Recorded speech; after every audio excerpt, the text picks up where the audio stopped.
ফুটন্ত জলে পাকা কলার এইরকম একটা রসালো টইটুম্বুর রেসিপি বাচ্চাদের মন এক নিমেষেই জিতে নিতে পারবে। এই রেসিপিটা বানিয়ে বাড়িতে যদি বানাও ফুটন্ত জলের মধ্যে পাকা কলা দিয়ে এই ধরনের একটা টইটুম্বুর রেসিপি, বাচ্চারা তোমার ফ্যান হয়ে যাবে, বারবার খেতে চাইবে এই রেসিপিটা।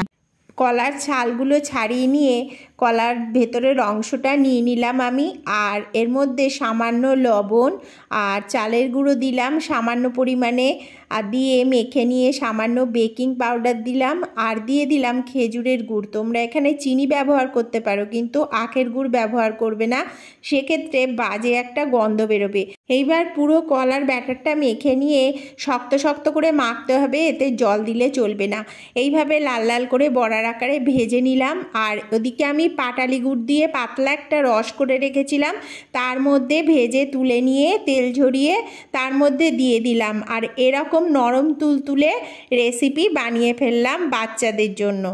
আর আমি এখানে ফুটন্ত জলের মধ্যে পাকা কলাটা দিয়েছি এই কারণে, কলায় আমরা জানি খুবই কষ থাকে, সে পাকা হোক আর কাঁচা হোক, ওই জন্য জলের মধ্যে ফুটিয়ে নিয়ে আমি রেসিপিটা বানালাম। আজকে যারা যারা আমার ভিডিওটা দেখছো তাদেরকে অসংখ্য অসংখ্য ধন্যবাদ।